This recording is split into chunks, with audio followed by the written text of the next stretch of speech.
All right, so today we're going to be looking at Redpill Mastery. Seems like a lot of guys are talking about this one, especially in the married Red Pill communities online. You guys specifically requested this deep dive. And from what I'm seeing, it's all about giving men a new playbook. It's a pretty bold goal, for sure. I think what stood out to me was just how much it covered. I mean, you've got everything in here, from personal finances to building social networks to, understanding these big societal shifts that are having, a real impact on relationships. It's not just about self-improvement tips and tricks, but it's really about understanding the whole playing field, Yeah, that's what I thought was so interesting is like, look, you can level up your game all you want, but if you don't understand the forces that are working against you, we're still going to be in trouble. And one of the first things the book dives into is this idea of financial independence. Right. And it even quotes Warren Buffett, who says, if you don't find a way to make money while you sleep, you will work until you die. And I think that hits home for a lot of us. Absolutely. Especially, you mentioned the married Red Pill community. Yeah. I mean, that quote goes right to the heart of that whole idea of covert contracts in marriage. Mm-hmm. Where financial stress, it can become a huge point of leverage. And you know that. By achieving financial independence, you're not just securing your own future, but you're actually creating more equality and freedom within your relationship. I never really thought about it that way. Yeah. It's not just about the money itself. Right. It's about, like you said, the power dynamic. Exactly. Yeah. So how does the book suggest guys go about achieving this financial freedom? I think a lot of people, when they hear that, they think, oh, get rich quick scheme. Right. That sort of thing. Easy money. But this is really not about that at all. This book is about building a solid foundation, through practical strategy. Right. Things like, investing in the stock market, real estate, even starting your own business. It's about taking control, rather than being at the mercy of a job. Or even worse, feeling trapped in a relationship because of finance. Yeah. I could definitely see how that would resonate with a lot of men. Yeah. Who are feeling that pressure, especially guys who are, maybe starting to question some of those traditional roles within their marriage. It's almost like this book is saying, look, you can rewrite the rules if you want to, but you need to have that financial security to do so. That's a really good point. And, I think it connects really well to this whole red pill concept of being a high value man, and this is something that a lot of people get wrong. I think it's not just about looks or, status or whatever. It's really about having the resources and the mindset to actually go out and create the life that you want. Okay, so we've got the finances, that's like the foundation. Yeah. But then the book kind of jumps into this whole other area of social dynamics and communication. And it really talks about the importance of mastering small talk, building strong social networks, which, I don't know, it seems a little counterintuitive for guys who are already, feeling maybe a little disillusioned with mainstream society. Yeah, I think that's a fair point. But here's where it gets interesting. The book's argument is that even if you're questioning the system, even if you disagree with it, you still have to be able to function within it. Right. And mastering communications is really like learning the language of power. It doesn't matter whether you agree with the current power structure or not.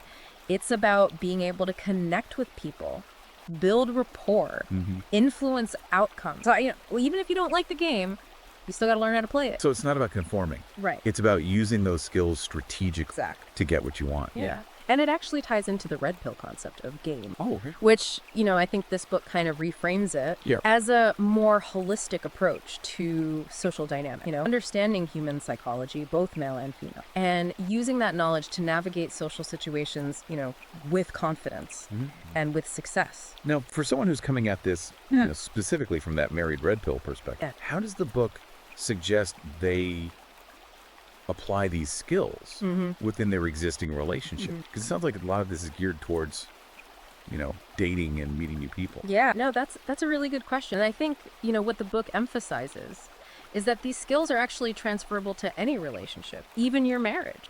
So, by improving your communication, understanding those unspoken dynamics, learning how to create those win-win scenarios, you can actually strengthen your existing relationship. Even if you are kind of renegotiating the terms of that covert contract. So it's not about throwing the whole relationship out. Right. It's about using these red pill strategies to maybe improve it. Exactly. Yeah, it's about becoming more aware of your own needs and desires, but also, understanding your partner's perspective at the same time. And, the book argues that through, open communication Okay. and strategic negotiation, you can actually create a much more fulfilling and equitable partnership, even, within the existing framework Yeah. of your marriage. Okay, so we've got this groundwork being laid Yeah. with, the financial independence and then the social mastery. Right. But then the book takes kind of a turn and it goes into this whole concept of cultural Marxism and SJW ideology. And this is something I'm sure resonates with a lot of guys in the Red Pill community who feel like the culture has really shifted dramatically. Oh, absolutely. And this is really where I think this book tries to connect those personal struggles to a larger historical narrative. Like to really understand the challenges that men are facing today, particularly in marriage and relationships. You got to look at how Western institutions have been influenced by, certain intellectual movements. So it's like peeling back the layers of the onion a little bit to see how we got here. So it's not just about individual self-improvement. Right. It's about understanding the broader cultural context. Exactly. Yeah, and the book dives into all sorts of, intellectual history, exploring things like, the Frankfurt School, critical theory, and how those ideas have kind of permeated academia, media, even the legal system. It's about recognizing those patterns, those narratives that we see all around us, and then understanding how they might be impacting your own life. And even, your own marriage. Yeah. And I could see how that would be empowering for guys who feel like they're kind of swimming upstream. Absolutely. Yeah. You're not crazy. There are real forces at play here that are, shaping the world around us. Right. And by understanding those forces, you can start to develop strategies for navigating them, for protecting yourself, protecting your family, and even for pushing back against them. Okay. So that sounds great. Yeah. Like a very powerful idea. But how does the book suggest, how do you actually do that? I mean, you can feel very overwhelming to go up against these, these massive cultural forces. Well, I think it starts with education. Okay. The book encourages men to read widely, to analyze information critically, and to really develop their own informed opinions. It's about becoming aware of the narratives that are being pushed and then being able to deconstruct them, see the agendas behind them, and counter them, with logic and reason. Reclaim that power. Exact. Yeah. Reclaiming that intellectual power, not just accepting what you're being told, but thinking for yourself. And it's about finding your voice, being able to articulate your own perspective and engage in those conversations, even when they're uncomfortable. And I think that's so crucial, especially for guys who are feeling, like you said, silenced or marginalized. Yeah. Like you do have a right to your own beliefs. And I think even more importantly, you have a responsibility to express them. Absolutely. Yeah. It's about stepping into your power, both intellectually and socially. And that actually leads us to the next big theme in the book, which is masculinity itself. And it really dives deep into this concept of masculinity, looking at it from both a biological and evolutionary perspective. It challenges that idea that all these traditional male traits are just social constructs, saying they're actually deeply rooted in our biology, millions of years of evolution. And I'm sure that ruffles some feathers, especially in today's climate. So what's the book's take on how all this relates to marriage, those unspoken contracts that we were talking about earlier? Yeah, well, it argues that a lot of the conflicts we see in modern marriages are coming from this disconnect between those hardwired male drives and the expectations that, modern society is putting on men, because we're biologically wired for certain roles, certain behavior, but those are often bumping up against the current cultural narratives, if you were. Like a nature versus nurture kind of thing. Exactly. We're told to be one way, but our biology is like, nah, we want to go this way. Yeah. And that creates a lot of internal conflict for men, and it spills over into their relationship, leading to resentment, frustration, that feeling like, you're constantly being asked to suppress your true self. Right, like you're always holding back. And I could see how that would just breed all these, unspoken resentments, unmet expectations, which then leads to, all the problems.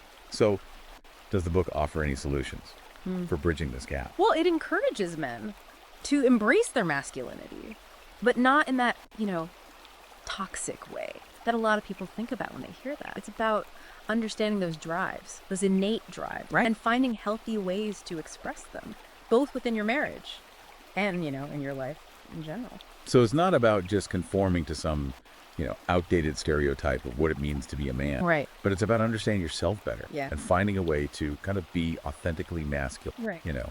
in the modern world. Exactly. And that might mean renegotiating those contracts. Those unspoken contracts in your marriage, setting clear boundaries, having open conversations about each other's needs and expectations.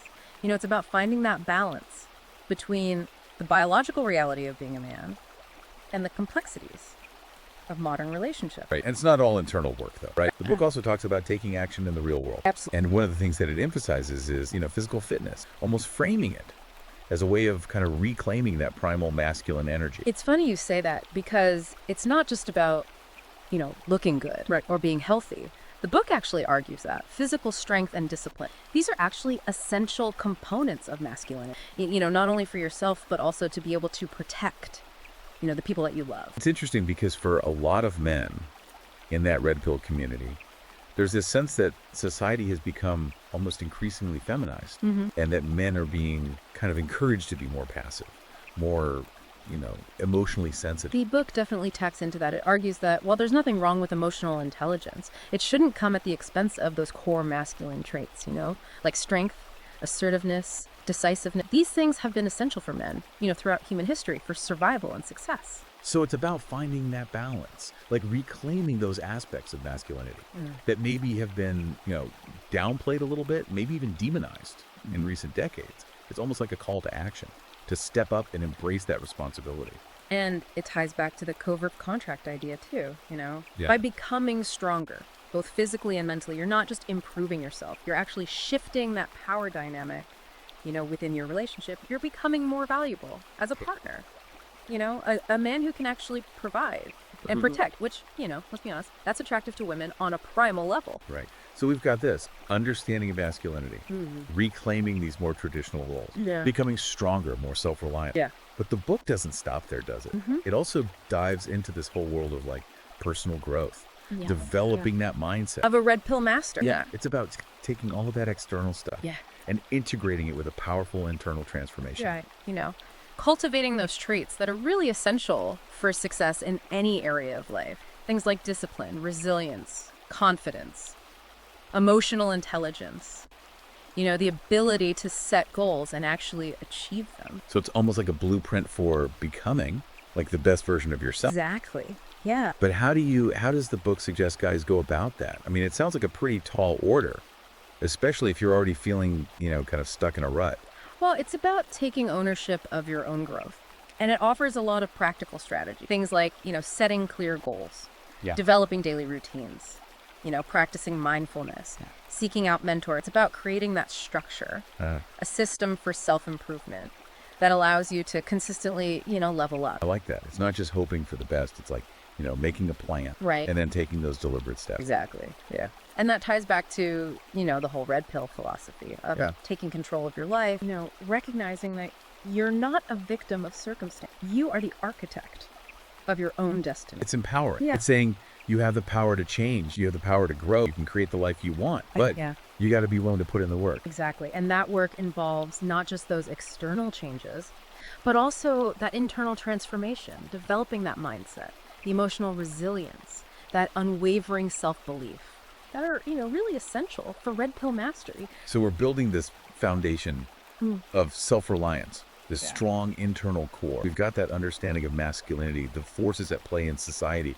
but the book goes even deeper, right? It starts talking about purpose, like finding that deeper sense of meaning. It's about going beyond just the material success, the status, the relationship. It's about asking those bigger questions. What is my purpose? What legacy do I want to leave behind? What impact do I want to have on the world? Like those existential questions. Yeah. And, those can be intimidating for people, especially, in the married red pill community, where there's already that sense of questioning those traditional roles and expectations. But, the book argues that this is about reclaiming that sense of agency, of having a mission, being driven by something bigger than yourself.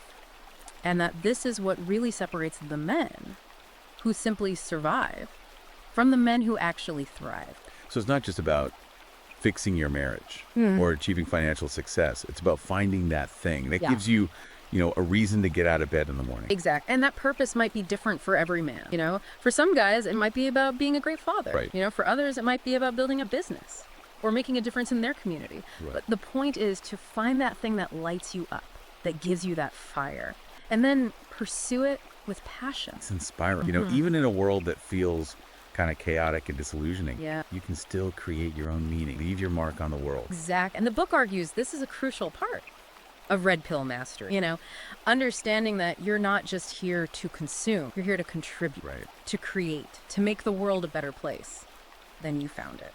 Okay, so we've got this foundation of strength, this drive for purpose, understanding of the world.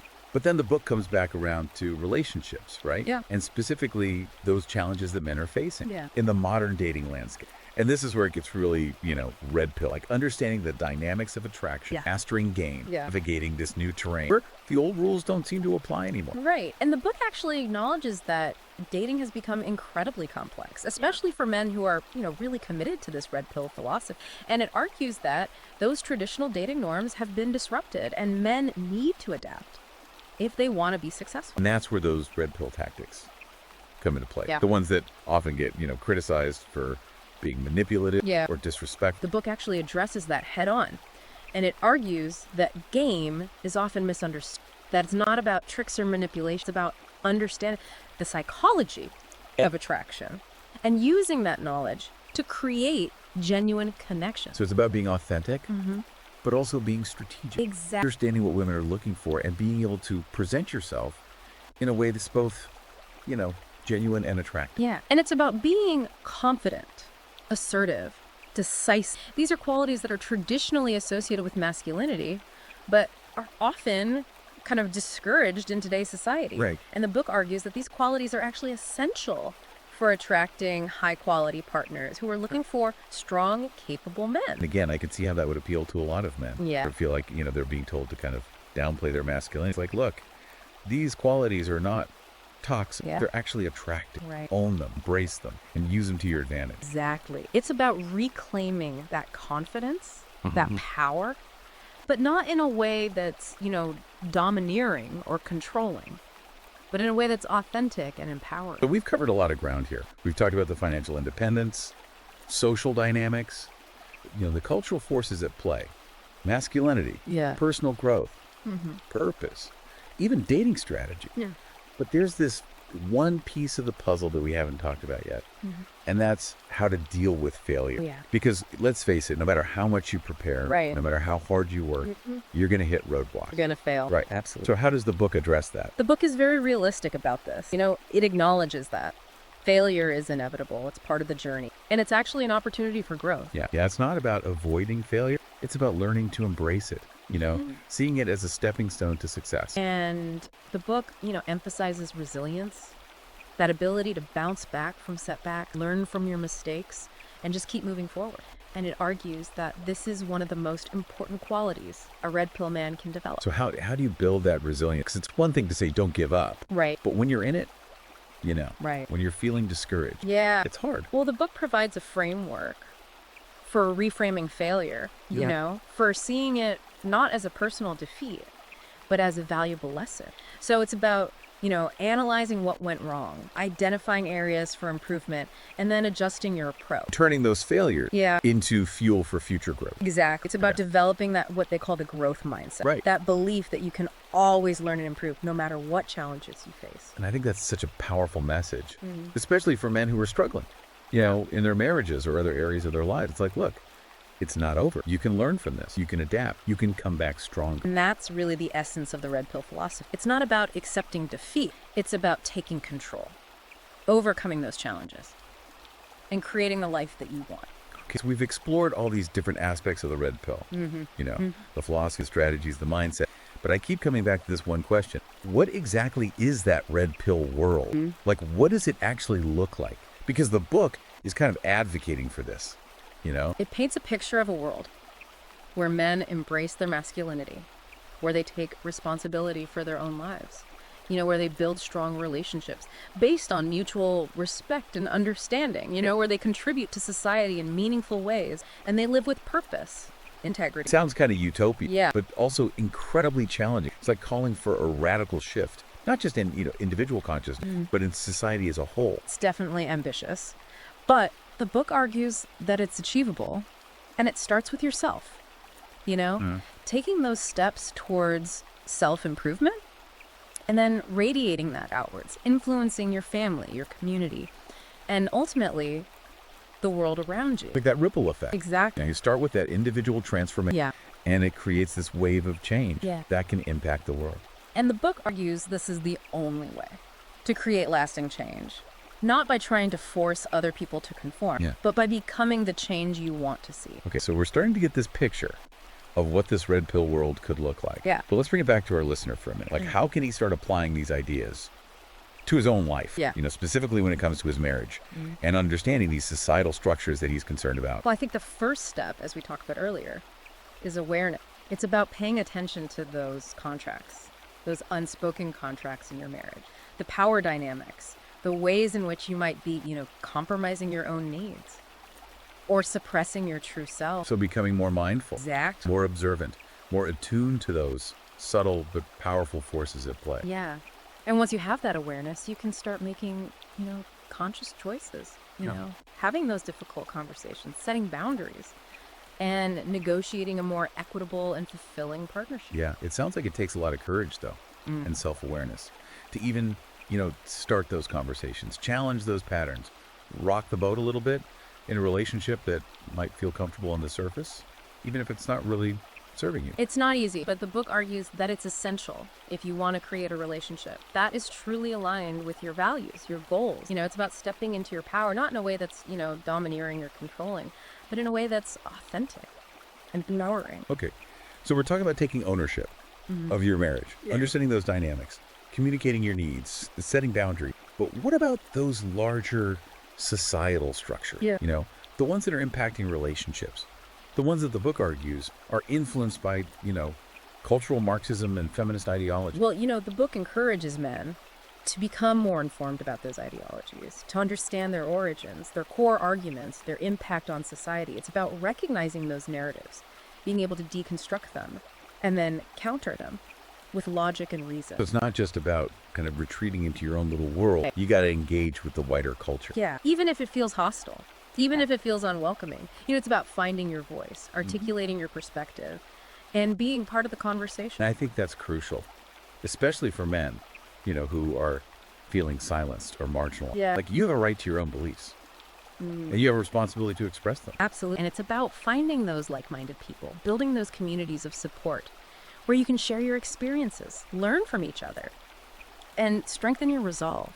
The book talks a lot about, the importance of mentorship, of finding those men who've already walked the path Yeah. and can offer guidance and support. Where does it suggest guys go to find those mentors? Well, it encourages men to seek out red pill communities, both online and in person, where they can connect with men who share their values. To find your tribe. Exactly. Yeah. Your brothers in arms. The book argues that this sense of community is essential for staying motivated, overcoming challenges, achieving, red pill mastery. It's like that saying, if you want to go fast, go alone. If you want to go far, go together. Precisely. And it's about recognizing that you're not alone in this journey. There are other men out there facing the same challenges, asking the same questions, seeking the same solution. Okay. Well, this has been a really insightful deep dive. We've covered a lot of ground here, from the personal to the political to the practical to the philosophical. But before we wrap up, I want to leave our listener with one final thought. The book argues that this red pill journey is not for the faint of heart. It requires courage, commitment, and a willingness to challenge the status quo. Are you ready to take that step? That's the question, isn't it? The red pill path, it offers freedom and fulfillment, but it also demands, effort, a willingness to face those uncomfortable truths. For our listener, if you are ready to explore the red pill further, we highly recommend checking out Redpill Mastery. You can find it on Amazon Kindle and Google Playbooks. I remember the journey to Redpill Mastery. This is an ongoing process. Keep learning, keep growing, and keep questioning everything.